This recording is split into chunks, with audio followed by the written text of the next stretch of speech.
Welcome to Comply on the Fly with M3 and Karen B, your trusted resource for quick, reliable insights into employee benefits compliance. Each episode delivers clear answers to common compliance questions. Whether you're tuning in for the first time or you're a seasoned listener, we're here every other week to make navigating compliance a little easier. Please note this podcast and the contents herein do not constitute legal advice. In all cases, employers should consult with their own legal counsel. Let's dive in.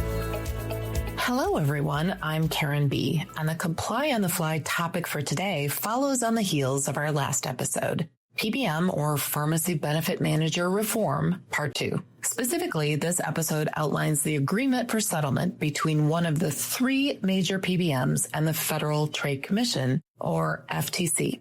In early February, the FTC invited public comments for a proposed settlement with Express Scripts, or collectively known as ESI. The settlement resolves the lawsuit that was filed by the Commission against ESI and others regarding alleged inflation of insulin drugs through PBM rebating practices. The actual complaint filed alleged that ESI's specific rebating practice pushed insulin manufacturers to compete for preferred formulary coverage based on the size of rebates off list price rather than net price.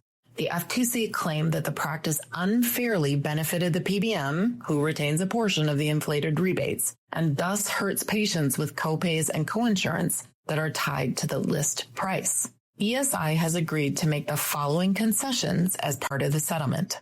In terms of drug pricing and cost alignment, ESI has agreed to have no preference for high list price drugs over lower list price drugs on their standard formularies, apply out-of-pocket costs based on net price rather than an inflated list price, and separate out manufacturer compensation from drug list prices.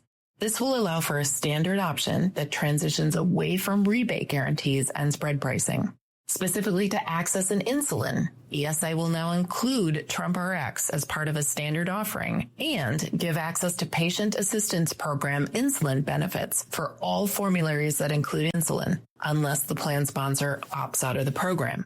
In addition, transparency will be increased, requiring ESI to provide drug-level data reporting, data necessary to achieve transparency in coverage or TIC compliance, and broker payment information to plan sponsors.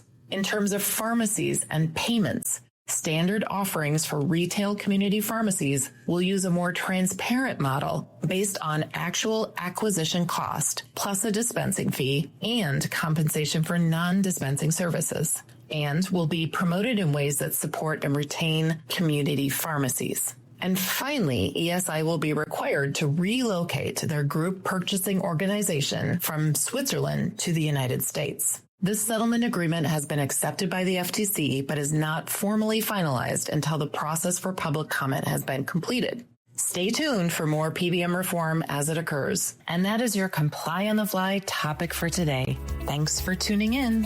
For more employee benefits compliance insights from Karen B. and her team, please visit m3ins.com.